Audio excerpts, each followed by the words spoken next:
din. Predators na naman mula kay Super Prince. Malaya bang makukuha ni Kingkong itong pagong na to? Yes, sir. And ang Team Aurora ay kailangan maghabol. Wait lang, maghahabol ata sila. Oo, dalawang pagkapanalong nakuha ng Onyx Philippines pero mukhang gusto na nga talaga nilang makahanap ng trade. Si Kirk may makakaiwas pa rin naman. So that's a solo kill in the gold lane plus a turtle doon sa may bandang itaas. Yep, maganda yung pagkakasecure doon ng Onyx Philippines sa unang pagong ng laban. And in a way, naging maganda din kasi kahit papano nakakuha pa rin naman ng espasyo for Kelra after his first blood and solo kill against Doming Kite. Hindi talaga nag-hesitate yung mga Forza users sa pagkakasana ka ng Feathered Airstrike. Oh, napalayo na nga kagad doon si Yue. Hinahabol pa rin. Pero doon sa may baba, may nagaganap pa rin. Glory Spotway nagamit. Kailan makakatakas pa? Kailangan niya makadash. Pero hindi sila nakadash doon. At nakakuha ng dalawa. Instantly ang Aurora. At mukhang may pa-TP effects pa dito. Si Rene J nagbabalik. Ay! At may solo kill pang naganap doon sa may bandang itaas. Kailangan na ng split screen mala Aldab sa laban na to. Piruin mo. May laban doon sa taas, may laban sa baba. Kulang na lang talaga. Dalawa ng monitor. Yung tinitignan mo. Wow! Sipan pa ni Super Prince. Yumuro step pa si Super Prince doon. Grabe naman yun. Wow! May iba na dito, men. May nararamdaman. Parang showtime na para sa dalawang kupunan. Grabe yung ginawa ni Super Prince. Oy! Oy, may save din na gagawin ha. Ito ata yung bawi. Inaangko na ng Onyx Philippines. Kirk with a kill. Pero doon silang humabol dito. Bruso kailangan umatras. Ang problema, paano siya makaka-atras? Siyempre naman may habang ng Guardian ako. Pero na-force ng Team Aurora yon. Ganito pala sa MPL ID. Walang katapusan yung labanan ng laban kahit saan ka tumingin. Kung ano'y kinatahimik nung unang dalawang laro, ganun yung ikinaingay ng ikatlo nating laro. Gusto ko simulan sa flicker ni Super Prince para makalabas siya dun sa real-world manipulation. Tapos yung pagkakahuli ng Onyx Philippines kay Demon Kite towards that entire sequence. And now, setting up this turtle. Kahit pa paano naman, almost equal, if not yung gold, ay same pa din naman. So, in terms of kill score, lalamang pa din yung Aurora. But now, setting up this turtle, kailangan nila makakuha ng isa or makapick off bago nila simulan ito. At malapit na rin bumalik ang lahat ng battle spell dito ng Aurora Gaming. Medyo matagal pa yung sa Onyx Philippines. Mukhang may maliit na kalamangan ng Aurora, pero magkakaroon na nga ng poking around this turtle area. This is gonna be the second turtle of the game at sinasayawan na agad ng dalawang kupunan nito. Okay, 5v5 ang bakbakan. Avatar sa Guardian nagamit. Nakaiwas kagad si Demon Kite. Pero Rene J yun. Rene J naghahabol. Hinahabol niya yung Ibon. Ngayon, River nagamit na lahat na mabibigyan na ata. Ito si Brusco. Flicker from Yue. Kailangan nilang matras dito. Pero si Demon Kite ay nabigyan na kagad ng Super Family. Habang si Kirk ay lumalayo na nga rin. Labang na siya ng pinakahuling baril. Mula dito kay Edward. Rene J sinolo lang yung Ibon doon. Kingkoy nakakuha na ng pagong. Si Brusco ay tumatakbo. Oh my gosh, napakarami nangyayari. Nakahanap pa ng angulo si Doming Kite. Initially, akala ko panalo na yung Onyx doon dahil sa napakagandang flank mula kay Kera. Pero saan ba nagbago yung laban doon? Ganda ng ginawa ni Rene J all throughout that sequence. Pagkalapag ng Feathered Airstrike, tinusok niya si Super Prince kaya wala ng additional burst damage na nagmumula doon sa kanyang Farsa. Kaya kung babalikan natin ang ating replay, makikita natin doon. Tapos, hindi pa nila tinitigilan yung pagpapakawala ng damage output. Kaya kahit maganda yung pagkaka-flank niya, dahil dalawa laban sa tatlo, hindi na siya nakapag-react properly in that entire skirmish. Pero kahit napakahaba ng teamfight na yon, lamang, maliit pa rin yung lamang ng Aurora Gaming. Kumbaga, anybody's game pa rin yung pwede nating mapanood. Doming Kite with the turret doon sa may bantang ibaba. Wala pa palang Lord tong laro na to. Hindi pa pala tayo nagkakaroon ng pinakaunang Lord ganito na agad. Isipin mo yun, no? Actually, yung vibe nga para tayong bumalik sa mga nakaraang seasons eh. No, nakakamiss makita yung even Farsa. Okay, nagamit na rin kagad yung First Pathway. So, magandang info ito para sa Onyx Philippines na may kit na nawala na kagad against dito sa Aurora. Pero hindi mo nila ikakapitalization kasi kailangan nilang mag-ingat at kailangan nilang bagalan ng kanilang mga galaw. Ang saya pala nito, hindi mo pa nakikwento yung nangyayari ng may nangyayari ng iba. Hindi mo pa na-analyze, meron ng nakasalta. Alam mo, the thing about that, yung ginawa ni Rene J na yun, maliit na bagay yun Pero ibig sabihin, meron siyang presence of mind at saka map awareness. Kasi kinas niya agad yung Glorious Pathway. Kaya nga ngayon, mapapalikod ata si Brusco ng slide. Okay, naipit ata siya doon. Yue na ako ng kill. Kaya pala, binaksout lang lang niya yung mga miyembro ng Team Aurora pero hindi rin punish ng Aurora. King of double kill. Ngayon sino mapapabagsak? Ang Kirk ay Kenra! napatay na rin. Habang si Kenra ay napatay ni Edward dito. Shutdown mula kay Super Demon Knight. Prince! Si Super Prince lang ang natitira. Ito na naman yung ibon at yung kabayo. Naku, pinag-aampas yung kabayo. Napatay si Super Prince and wipe out para sa Aurora. Napakaagang wipeout in Rene J. Isang kabayo sa lupa, hinila yung ibon sa Pababa. langit. At mukhang ang turtle na to ay mapupunta sa kamay ng Aurora Gaming. 2 beses nang ginagawa ni Rene J na hindi niya tinatantanan si Farsa or si Super Prince because yung Ring of Destruction na meron yung isang Hylos, habang tumatagal yung pagkakababad mo doon, mas sumasakit yung damage na meron itong si Rene J. For sure, meron din siyang Elegant Gem, so kahit paano meron siyang added damage na magic.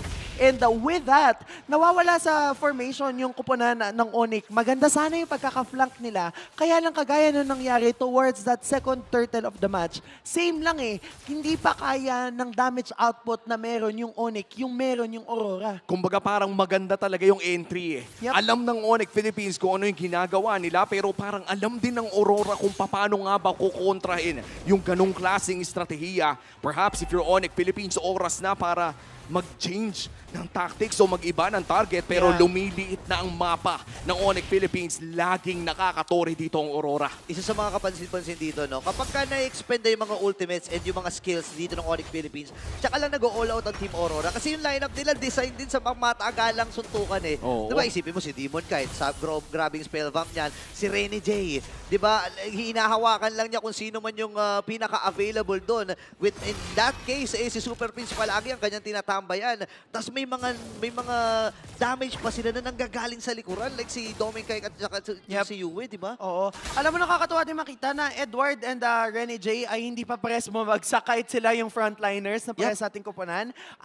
I-add mo yung kakunatan ng kabayo ni Rene J doon sa Revitalize na meron siya. Plus, yung fact na si Edward ay merong added spell, vamp, or lifesteal because of the Primal Wrath. Nakikita natin na hindi talaga kayang pabagsakin ng ganun-ganun lang ng Onyx Philippines yung Aurora. Crucial item pickup daw mula kay Super Prince and King Kong. Meron ng Malefic Roar si King Kong at meron na ring Blood Wings. Dito si Super Prince na mag-a-add ng additional protection at pati na rin ng movement speed as the first Lord of the game spawns. Unang Lord pa lang. Oo nga pala. Na baka nakakalimutan nyo, unang Lord pa lang. Marami lang talagang action. And hindi naman katakataka yan kasi matagal inantay ng buong sambayanan itong habakbakan at pagbawi ng Aurora against Onyx, di ba? At tignan mo, no, pumipwesto na nga ang parehas na kupunan. Level 13 parehas ang mga junglers at kompleto mga battle spells para sa parehas na kupunan. Kung mag-e-expect kayo ng malaking laban, ito na siguro kailangan ng tumingin sa screen nyo ngayon dahil isang pagkakamali lamang pwedeng biglang bumira lahat dito. Oo.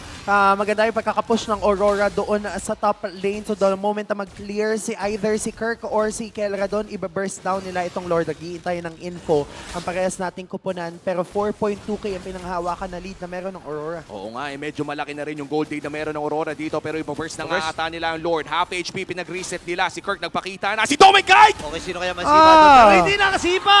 Hindi nakasipa si Kirk, ladies and gentlemen. Pero si Brusco ay kailangan na rin kumatras. Naku, napakalagkit talaga. Brusco, kailangan tumarap ng tukon na nagamit niya. Pero malayang Lord para sa kupunan ng Team Aurora. Ay, iba kasi yung nangyari na yun. Good attempt mula dito kay Kirk pero grabe yung tusok. Bago pa sumipa, nandun na yung paa eh. Biglang natusok pa rin. I think yun din yung kagandahan ng isang line-up na merong pang-cancel doon sa animation ng second phase ng Way of the Dragon. No? Dahil may tusok galing kay Rene J, merong onward plus Earth Shatter galing kay Edward, pwedeng makancel yung second phase. Meaning, kapag na-stay siya doon sa gitna, masasayang yung flicker niya. And yun yung nangyari specifically doon sa skirmish na yun. Oh, at ngayon, mukhang magpupush na ang Aurora Gaming sa may bandang itaas muna. The pokes coming in from Dominic at yung Lord naman ay magmamarcha doon sa may bandang ibaba. Mid lane ay sasamahan ng Aurora para makuha agad ang touring ito. At mukhang malinis by the book ang galaw dito ng Aurora Gaming as the Lord marches down. At nandiyan na nga ang Glorious Pathway. Si Kirk makakaiwas naman doon sa Earth Shatter. At pumasok pa nga si Rene J, binibigyan nila. Okay, lumayo na rin si Super Prince dito. Kalahati yung buhay ni Kirk. Ngayon, available na rin yung Holy Crystal para dito kay Kelra. Re-respeto ang Aurora doon sa kakayahan ng Onyx Philippines na dumipensa. Pero maganda pa rin yun kasi naka-inhib sila, di ba? Oo, kahit papano, no, first Lord pa lang naman, lumaki agad ang kanilang gold lead. A 7K gold lead, 12 minutes in. Auntie, let's talk about the win conditions here. Ano ba ang kailangan gawin ng Aurora? Tapusin na ba ng maaga? Definitely kaya na nilang gawin yon. Kailangan lang nila maging cautious and wary doon sa mga latag na yun. Super Friends. At hulihin ng ganoon si Kirk. Oh my gosh, nahuli si Kirk doon. Medyo mahirap ito, 25 seconds ang kanyang death timer. Ito na nga ba yun? Oo, Avatar. AOG. O, yan na, kumasa na! Okay, nabitawan niya doon pero hindi makaka-follow up. Hindi, nandun sa may Wow! hindi makalapit si Super Prince. Kasi nagamit din River. Kendra! Sayawan na sa mga miyembro dito ng Team Aurora. Nagamit na rin yung Winter Crown. Pero Kendra magtatagumpay. Dalawa Bam! Lots of Feather Dare Strike from the Monster Mage. 4-man down. Nakabawi ang Super Fam! At kung kailan akala natin knockout punch na ng Aurora Gaming, here comes the counter punch from the World Champions! And ito yung nangyari specifically nung Game 7 nung MPL Grand Finals.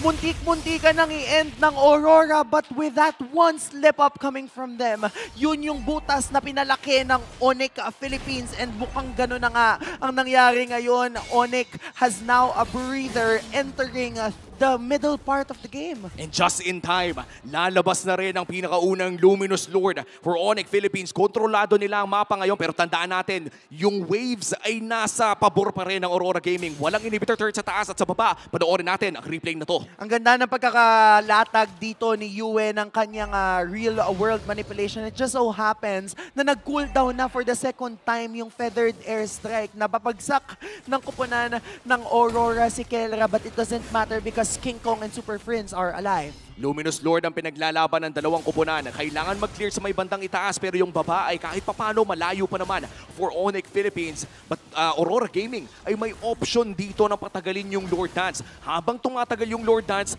mas lumalamang ang Aurora Gaming. So this has to be fast. If may mahanap ang Onyx, kailangan ginagad! Nahalap agad si Kirk! Magiging 4v5 ang laban. Delikado at ang posisyon ng Super Family dito. Alam ng Aurora yung kanilang advantage. Kalahati yung buhay ni Edward. Pero ano magiging next sa laban? Sino kanya kakantukan? Brusco kailangan na rin lumayo at ibibigay na mapa ng Onyx Philippines yung Lord na yon. Dayton ba ang habol nila? Hindi. Nilaban nila under the base. Oh wow, a good Lord take mula sa Aurora Gaming. Nahanap agad nila si Kirk. And when we said na Gina agad, Aurora Gaming yung kumagat, alam nila na sapat yung damage nila kay Kirk, Auntie. Yep, nandito tayo sa punto na masakit na yung damage output coming from Demon Kite. And even Yue actually, nararamdaman na yung damage output. And yung true damage na nabibitbit ni Beta from Spear of Alpha, yun yung pinanghawakan ni Demon Kite. Kaya naman meron silang ability na i-burst down kahit sinong nasa frontline. And on top of that, walang flicker si Kirk leading up into this Lord Siege. Dito na natin malalaman kung Aurora Gaming nga ba ang unang magbibigay ng talo sa World Champions. Sa push na gagawin nila sa mid lane, sino ang mauuna? Grabe, sabay-sabay yung mga minions dito. Ang Onyx Philippines naka-ready na talaga. Nagamit yung Glory Fanny, habang up to mula sa likuran. Brusco dito, habang yung River Manipulation nagamit ang Arik Kagad. Dito ni Yue, habang si magiging tatlo, magiging apat pa nga ba? King nakabawi din. Pero marami mga minions sa Team Aurora at ang ganti na mga naapi. Team Aurora takes the win. Rinig na rinig!